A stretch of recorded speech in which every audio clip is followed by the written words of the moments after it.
Se viene un momento hermoso, un intercambio que nos entusiasma. Vamos a hablar con una de las voces y las plumas de esta época. Verónica Gago estudió Ciencia Política y se doctoró en Ciencias Sociales en la Universidad de Buenos Aires. Es investigadora del CONICET y docente universitaria. Integra la editorial Tinta Limón Ediciones y el colectivo Ni Una Menos. Algunos de sus libros son La Potencia Feminista, una lectura feminista de la deuda, que escribió con Lucía Caballeros, y La Razón Neoliberal, Economías Barrocas y Pragmática Popular, editado por Tinta Limón. Amigues, hoy conversamos con Verónica Gago. Bienvenida a Feria de Besos. ¿Cómo estás, Vero? ¿Todo bien? Hola, muchas gracias. Gracias por la presentación y por la invitación, sobre todo. Muchísimas gracias a vos por el tiempo. La verdad que teníamos muchísimas ganas, esto es cierto, de charlar, de conversar con vos desde casi que justamente previo a la pandemia, ¿no? Cuando había ocurrido esa movilización en donde estaban todas las reivindicaciones del Ni Una Menos y que tenía que ver también con el libres y desendeudadas nos queremos, y también entendemos que justamente en la pandemia, ¿no? Vino esta pandemia global, universal, que vino a atravesar el mundo y que vino a visibilizar algo que sobre lo cual veníamos leyendo, cosas que vos venías escribiendo y que tiene que ver con la perversidad, ¿no? Del neoliberalismo actual. Y pensábamos y decíamos, che, se siguen aumentando tragedias, ¿no? Esta fórmula neoliberalismo más pandemia es letal para el mundo completo, pero sabemos que no es lo mismo, que es algo que vos también lo hemos leído de vos, y que no es lo mismo para esta parte del mapa, para este lado del mundo, ¿no? Y justamente teníamos ganas de charlar un poco con vos de esto, ¿no? Como decir, bueno, si esta pandemia vino a profundizar la precarización de nuestras existencias, y una foto de eso es todas esas nuevas deudas en tiempos COVID, pensar, bueno, ¿cómo es? ¿Cuál es? ¿Qué fue pasando con la subjetividad del endeudade en tiempos COVID? Bueno, está buenísima la síntesis que hiciste, porque justamente lo que vos nombrabas era el paro feminista del 8 de marzo de 2020, que parece lejano, pero total, a la vez sucedió en este año. Total, sí. Y que, como vos recordabas, tenía una consigna vinculada a la deuda, que era la deuda es con nosotras, con nosotres. Sí. O sea que eso de alguna manera también sintetizaba y arrastraba una serie de cuestiones que veníamos trabajando, ¿no? Que se venían, sobre todo lo interesante creo que es que se venían haciendo parte de movimiento en la calle, ¿no? Es decir, sí, una consigna tomada por sindicatos, por el movimiento feminista, por estudiantes, que a la vez creo que es parte de una gramática transnacional, ¿no? Habíamos sido muy impactadas por lo que en Chile se discutía en relación al endeudamiento. Sabemos que Chile es uno de los países con deuda per cápita más alto de toda la región, que tienen uno de los, digamos, sistemas de deuda estudiantil también más, digamos, más dañinos, sí, de toda la región. Entonces, creo que esa consigna para el paro del, sí, 8 de marzo, de alguna manera condensaba, digamos, una demanda que se había ido tejiendo y de alguna manera cocinando y tomando muchos sentidos al calor de los años anteriores del movimiento, de las revueltas muy fuertes del 2019. Estoy pensando en Ecuador levantándose contra el Fondo Monetario Internacional, en Chile con esta revuelta que acaba de cumplir un año. Y inmediatamente a los días viene la pandemia, ¿no? Total. Entonces, yo creo que también, como un poco insinuabas, esa dimensión de la deuda toma una escala, digamos, muchísimo mayor, sí, porque tanto a nivel macroestructural como a nivel de la deuda doméstica, ¿no? Y creo que esos dos planos es algo también importante, porque es lo que veníamos con este libro que nombrabas, que escribimos con Lucy Caballero, de una lectura feminista de la deuda, justamente cosiendo esos dos niveles, ¿no? Macroestructura de la deuda, que significa un Estado súper endeudado, que significa 4 años de récord histórico de endeudamiento del país en el gobierno de Macri, y cómo eso se traducía y repercutía en cuerpos concretos, en vidas concretas y en territorios concretos, como deuda individual, deuda personal, deuda familiar, deuda doméstica. Sí. Y esa situación lo que hace con la pandemia es acelerarse, intensificarse muchísimo por razones que todos hemos ido viendo. Por un lado, esta negociación del gobierno con la deuda, primero con los fondos privados, ahora la que se viene de nuevo con el FMI, y a la vez reducción drástica de los ingresos de muchísima gente por la pandemia, o sea que bajan los salarios, o hay desempleo, o la inflación no para, y entonces también el poder de compra del dinero, sea que lo consigamos como lo consigamos, también disminuye, y la deuda aparece como la solución más rápida, más instantánea para el momento de crisis. Y esa es la gran trampa, digamos, claro, y la gran capacidad de penetración que tiene la deuda en la vida cotidiana, es decir, soluciona una angustia, una urgencia momentáneamente, y a la vez expande y patea para adelante el problema de cómo se la va a pagar, ¿no? Y esto lo que muestra es algo que es una situación que veníamos estudiando, investigando, politizando, pero que cada vez se hace más fuerte, que es que la deuda es inevitable, hay como un mandato de endeudamiento, no hay posibilidad, digamos, de sostener la vida cotidiana sin endeudamiento, y eso es lo que le llamamos endeudamiento compulsivo. No es que podés elegir o no, depende del tipo de gasto extraordinario que quieras hacer. Lo que vimos es que la deuda se convirtió en inevitable, ineludible para pagar las cosas básicas de la vida cotidiana: la casa, el alimento, el medicamento, ¿no? Entonces, la pandemia es un gran laboratorio para esta expansión enorme de la deuda, lo que nosotras llamamos la colonización de la deuda en la vida cotidiana, en la reproducción social, ¿no? Y lo que vemos es esta voracidad financiera haciendo negocios en plena pandemia, ¿no? Es decir, endeudando una máquina de producir deuda en nombre de resolver o de hacer salvataje en la vida cotidiana. Y también en términos políticos proponiéndose la deuda como la manera de atravesar la crisis, de atravesar la pandemia, de nuevo, tanto a nivel personal como a nivel del Estado y de los gobiernos. Claro. Entonces, lo que me parece importante es cómo desde los movimientos, digamos, desde las luchas, esto ya venía siendo problematizado, investigado, lo cual nos deja en una situación digamos, mejor, en un sentido de estar alertas, de entender estos mecanismos que están sucediendo y de pensar qué significa resistir a la deuda en un momento tan difícil como este. Sí. Hola, Verónica, acá Paula te saluda. Es muy interesante esto que decís, y hay algo para mí que está bueno si lo podés desarrollar un poquitito para quienes lo están escuchando, que tiene que ver con esto, ¿no? Con el endeudarse.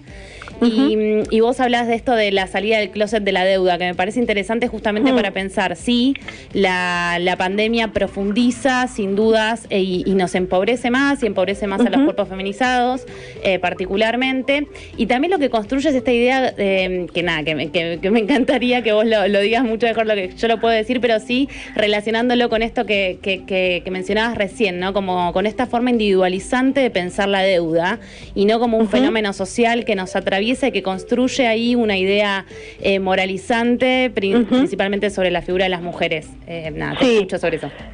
Sí, esa es una clave que trabajamos mucho en el libro, ¿no? Tomando esta imagen de sacar del closet, en el sentido de evidenciar la carga de vergüenza también con la que nos hacen asumir la deuda, ¿no? Que quien se endeudó es porque le fue mal, porque fracasó, porque no cobra lo suficiente, porque no tiene destreza en administrar su economía. Bueno, 1000 formas de argumentar de el cual finalmente nos hace sentir culpables de estar endeudados, ¿no?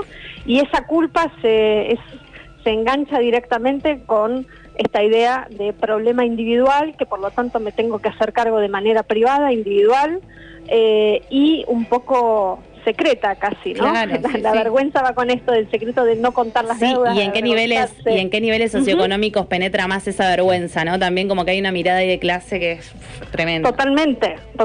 Lo que vemos es que los grandes sectores, digamos, más concentrados económicos en Argentina hacen todo lo contrario con sus deudas, ¿no? Sí. En cambio, bueno, esto que decimos, ¿no? Las deudas que son para las situaciones de la vida cotidiana, para la sobrevivencia, para una emergencia de salud, para no sé, un hecho extraordinario que puede ser una fiesta de 15 y pagarla y endeudarse o comprarse una motito. Esas son deudas que se tramitan de esta manera, pero peor aún, lo que hemos visto en los últimos años es cuando las deudas son directamente para pagar la comida, para pagar la boleta de luz, de gas, que ya viene con la oferta de financiarte porque saben que no la vas a poder pagar entero, para pagar la tarjeta de crédito, que te estás financiando también cosas del consumo mensual, y deudas que pagan deudas, porque eso es otra de las realidades, ¿no? Para pagar deudas que tienen intereses altísimos o que el nivel de violencia con el que te pueden amenazar porque no las pagas hace que resuelvas esa deuda con más deuda, ¿no? Entonces, esta idea de sacar del closet, de sacarla de este problema individualizado, vergonzante, culpabilizante, para nosotras es como el primer ejercicio político, ¿no? Y de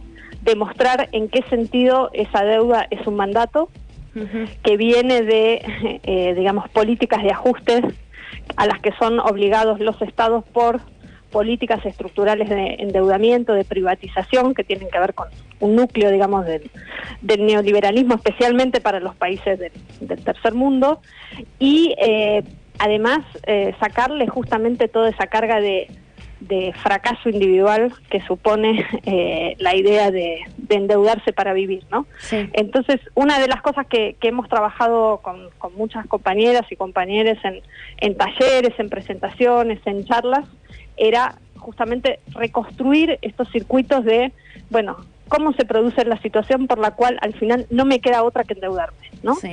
Y mostrar un poco todas las dinámicas más colectivas, sociales, políticas, económicas, subjetivas, que, digamos, enmascaran a la deuda de esa manera. Y compartirla ya es un nivel de alivio enorme. Sí, también para pensar estrategias, no estrategias colectivas para que no reproducir, no entrar en esa, porque en definitiva, sin duda, los sectores populares principalmente, e incluso ahora los sectores medios también, ¿no? La necesidad de zafarla, digamos. Bueno, totalmente. Y hay algo que también nos interesaba conversar con vos que tiene que ver, bueno, principalmente en este contexto, nuevamente, digo, estamos muy atravesadas, lógicamente, por el contexto de pandemia, y hay algo que se está conversando mucho, e incluso hay algunos gobernantes que también se apropiaron de esta idea, ¿no? De pensar la politización del cuidado, que en realidad es algo que lo instalaron las feministas, pero sí pensar esta idea de la politización del cuidado, que se instala también para pensar por ahí algunas,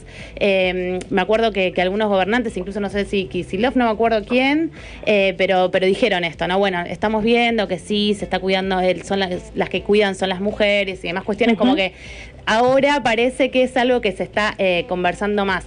Y yo ahí pensaba, ¿no? O sea, si efectivamente hay como algo que se está visibilizando de una lucha muy larga, de muchas que han hablado sobre triple jornada laboral, feminización de la pobreza, bueno, y muchas cuestiones que tienen que ver con el cuidado, o si realmente, o no sé cómo lo pensás vos, si realmente esto no está profundizando en realidad, más allá que se hable y que se visibilice, más esas formas de explotación que ya conocemos, vinculadas al cuidado.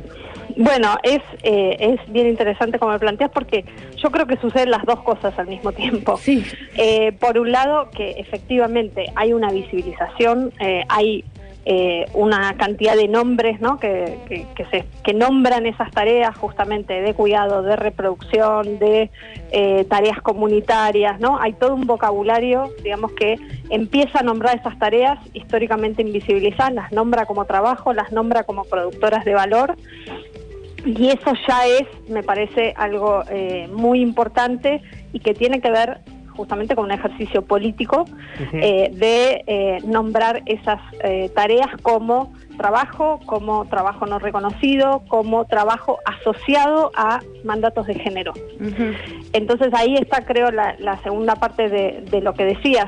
Al mismo tiempo, cómo esas maneras de visibilizar no ratifican y congelan los mandatos de género con los que están asociadas esas tareas, ¿no? Cómo se hace al mismo tiempo esa demanda de reconocimiento, demanda de derechos, demanda de salario, como dice, por ejemplo, la campaña Somos Esenciales, ¿no? que tuvo mucha fuerza también esa palabra en pandemia, porque lo que se vio es justamente una enorme cantidad de trabajo dedicado a lo que se llamó la primera línea, ¿no? de sostener a nivel de alimentos, a nivel de salud, a nivel de emergencia en distintos barrios, territorios, ciudades, pero también casas, lo que significó la pandemia. Y creo que ahí el desafío es, bueno, que a la vez se está reclamando que eso no es un mandato, no es una tarea naturalmente asociada a ciertos géneros y que a la vez no puede estar vinculada a un discurso de abnegación, de heroicidad, ¿no? Como muchas veces se intentaba también propagandizar, diciendo, bueno, qué bien, ¿no? Que las que le ponen el cuerpo a la están crisis, en la olla, están en la olla, así como una romantización también de ese tipo de tareas, y a la vez muchas veces enunciadas, digamos, por varones, digamos, que mantienen los lugares de liderazgo y de decisión política, hablando de esas tareas, pero a la vez a las compañeras que están en esas tareas muchas veces les es muy difícil asumir lugares de decisión política. Sin duda, sí, como que en definitiva no hay corrimiento, ¿no?, de algunos roles. Exacto. Entonces yo creo que esa es una disputa muy abierta y es una disputa además muy intensa en un momento de crisis, ¿no?, donde efectivamente hay un montón de compañeras que ven intensificado, muchas ya dentro de nuestras casas, intensificado las horas de trabajo domésticos, y además muchas compañías que están en redes de apoyo, de ayuda mutua, de trabajo así comunitario, donde la demanda se recontraduplicó. Totalmente. Sí, sin duda. Verónica, buenas tardes, te saluda Nicolás Ventier. Y bueno, para cerrar, hay una pregunta que me interesaba mucho hacerte. No sé si pudiste leer y estudiar el presupuesto presentado el 15 de septiembre. Un presupuesto con perspectiva de género. Me gustaría una lectura feminista de ese presupuesto, a ver qué opinás y qué le falta en términos de perspectiva de género. No tengo una lectura muy detallada del presupuesto, la verdad. Me parece que es interesante que eso esté planteado como perspectiva, que esa cuestión se vuelve ineludible de alguna manera también a nivel de la política pública, ¿no? Que eso tenga que estar. Me parece que ha sido muy importante, por ejemplo, la medición de la cantidad de horas de trabajo doméstico, ¿no? Que fue, como se decía, la industria que más creció durante la pandemia. Creo que contabilizar eso es importantísimo y es parte de esta visibilización que decíamos, de este trabajo político acumulado durante muchos años que repercute en la demanda y en la exigencia de que eso sea contabilizado. Ahora, después, la cuestión, me parece, con el tema de los presupuestos y demás, es también pensarlo en un marco más amplio de, qué cantidad tienen esos presupuestos, ¿no? Porque me parece que ahí también hay una demanda de cantidad de dinero que muchas veces no alcanza con decir tienen perspectiva de género, sino que lo que hay que reclamar es también más presupuesto, ¿no? Me parece que ahí siempre hay un costado, digamos, muy lábil, como esa reivindicación es tan, la de género, ¿no? La de tener perspectiva de género es tan legítima, digamos, como decir eso simplemente no ahorra otros problemas, de, por ejemplo, pensar, ¿y qué cantidad asignada a qué espacios, a qué políticas concretas, etcétera, etcétera? Pero claramente me parece que es importante que aparezca eso como problema, ¿no? Que tienen que tener perspectiva de género los presupuestos. Clarísimo, clarísimo. Vero, te quiero agradecer muchísimo por este tiempo, por permitirnos seguir pensando toda esta, y desde esta lectura también a la coyuntura, a la deuda como un sistema de obediencia, y esperamos que, bueno, que este tiempo también radiofónico nos permita seguir, ¿no?, tejiendo este tipo de encuentros. Te mando un beso enorme, te mandamos un beso enorme y te agradecemos nuevamente por haber participado de esta Feria de Besos. Bueno, un abrazo y besos a ustedes también. Muchas gracias por el tiempo, Chau. Verónica. Chau. Así, amigues, pasaba y participaba de este Feria de Besos en esta tarde. Cuando ha salido el sol en la Paternal, decimos que seguimos haciendo Feria de Besos por FM La Patriada.